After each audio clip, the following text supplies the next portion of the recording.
ان اکرمکم عند اللہ اتقاکم۔ الرحمن الرحیم ان الحسین مصباح الہدی و سفینۃ النجاہ۔ بے شک حسین چراغ ہدایت اور کشتی نجات ہیں۔ امام حسین علیہ السلام نے جب یزید کے خلاف قیام کیا، انقلاب برپا کیا، تو ابتدا ہی میں کئی مرحلوں سے امام کو گزرنا پڑا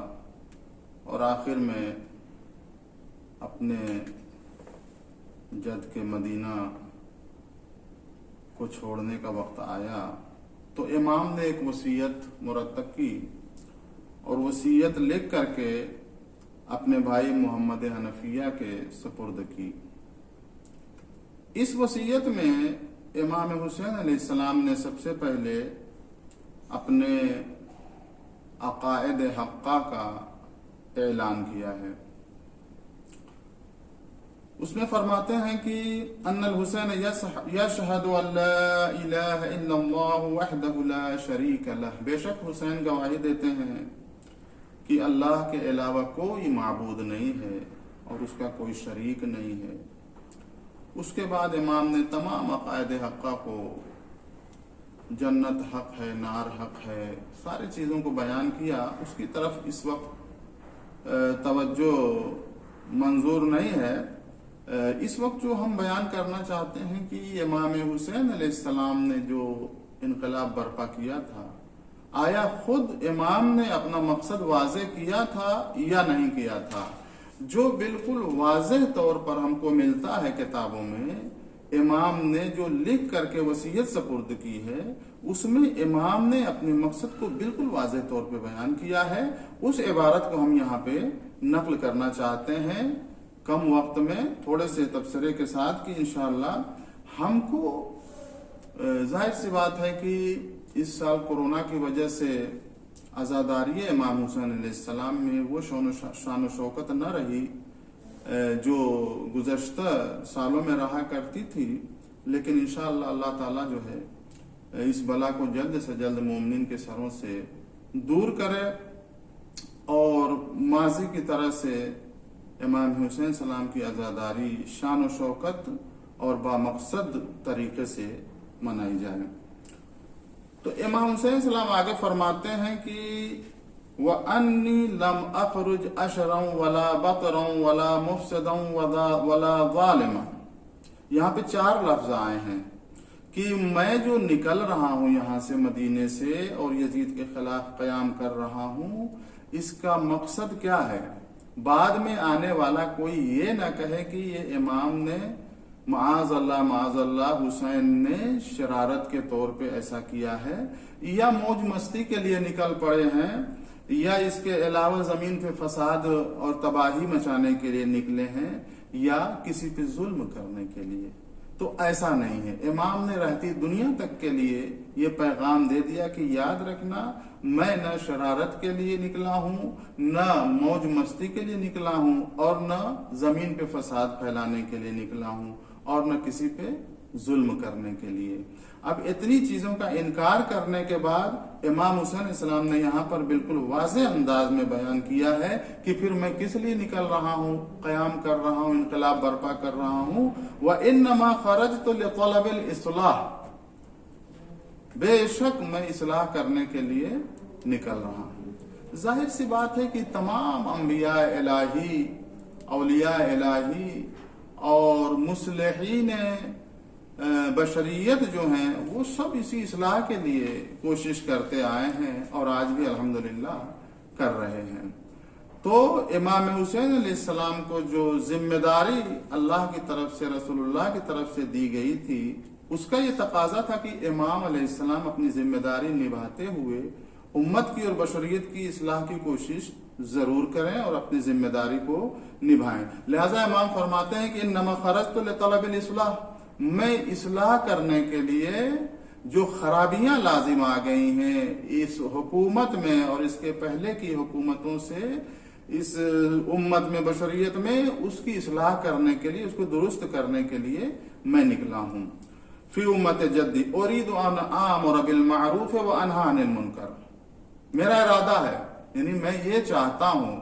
کہ میں امر بالمعروف اور نہی عن المنکر کروں، نیکی کا حکم دوں اور برائی سے روکوں۔ ہر مسلمان جانتا ہے کہ امر بالمعروف اور نہی عن المنکر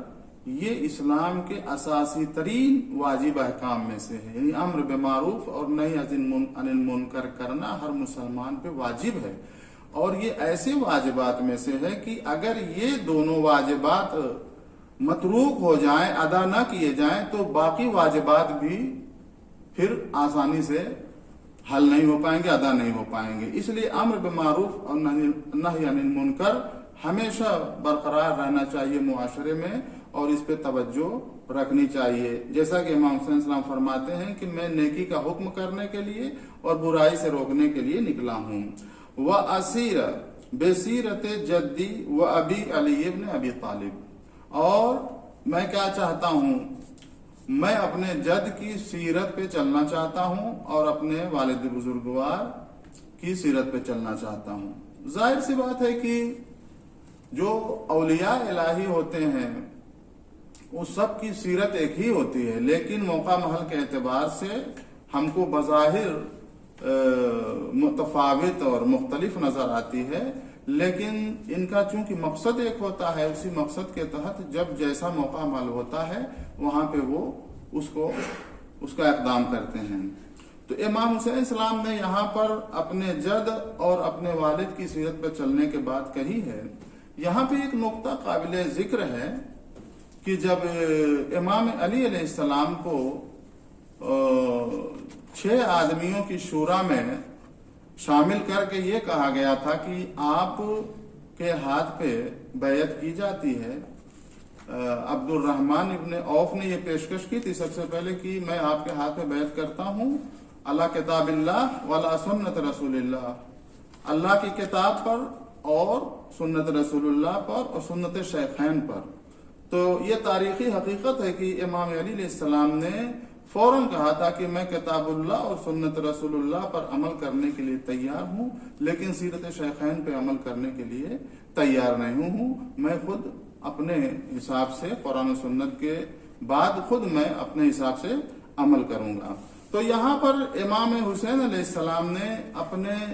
جد کی اور اپنے والد کی سیرت پہ چلنے کی بات کہی ہے، اور اس کے بعد خود وقت کے امام ہیں، خود ان کی اپنی سیرت ہے، اور اپنی سیرت سے امام حسین علیہ السلام نے جو قیام برپا کیا ہے اور بتا دیا ہے کہ یہ سب ایک ہی سلسلہ ہے، اولیاء الہی کا سلسلہ، یہ موقع محل کے حساب سے جو بھی اس وقت موجود ہوتا ہے وہ وہی کام کرتا ہے جو اس کی ذمہ داری اللہ کی طرف سے ہوتی ہے۔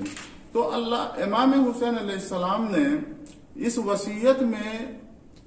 یہ واضح کر دیا ہے کہ مقصد حسین یہ کوئی خاندانی مقصد نہیں ہے، کوئی شخصی مقصد نہیں ہے، یہ مقصد اصلاح امت کا مقصد ہے اور سنت رسول اللہ اور سنت علوی پر چلنے کا مقصد ہے۔ لہٰذا اگر آج کے مسلمان ہم حسینی